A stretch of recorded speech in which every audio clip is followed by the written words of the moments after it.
ఇక విజయవాడలో 6 ఏళ్ల బాలుడికి ప్రాణం పోసింది ఓ వైద్యురాలు. అయ్యప్ప నగర్లో విద్యుత్ షాక్ తగిలి 6 ఏళ్ల బాలుడు సాయి అపస్మార స్థితిలోకి వెళ్లిపోయాడు.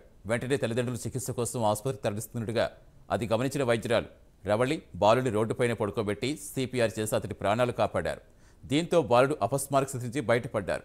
ఆ తర్వాత ఆసుపత్రికి తరలించి పూర్తి చికిత్స అందించడంతో బాలుడు కోలుకున్నాడు.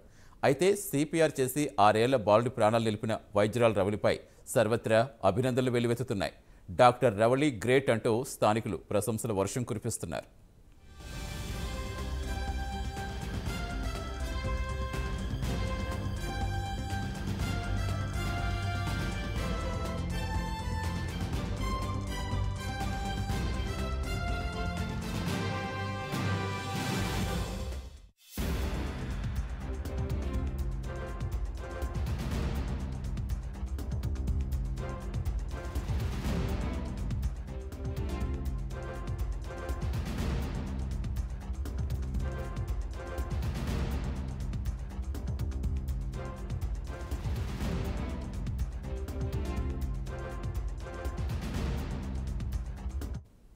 పూర్తి సమాచారం ఇచ్చేందుకు మా కరెస్పాండెంట్ సాంబశివరావు జరుగుతున్నారు. సాంబశివరావు, ప్రస్తుతం బాలుడి పరిస్థితి ఎలా ఉంది, ఏం చెప్తున్నారు వాళ్ళ పేరెంట్స్? ప్రస్తుతం అయితే ఆ బాలుడు పరిస్థితి నిలకడగా ఉంది. 6 ఏళ్ల బాలుడు ఆయువు నిలిపినటువంటి వైద్యురాలంటూ కూడా ప్రశంసలు అయితే ఆ వైద్యురాలకి అందుతున్నటువంటి పరిస్థితి. రహదారి మీదనే సిపిఆర్ చేయడం తోటి ఏదైతే బాలుడు ఉన్నాడో ఆ బాలుడికి ప్రాణాపాయం తప్పడం పరిస్థితి.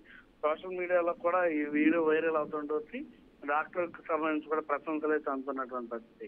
అయ్యప్ప నగర్ లోని విద్యుత్ ఘాతానికి గురైన 6 ఏళ్ల బాలుడు సాయికి అపస్మార స్థితిలో వెళ్ళిపోయాడు.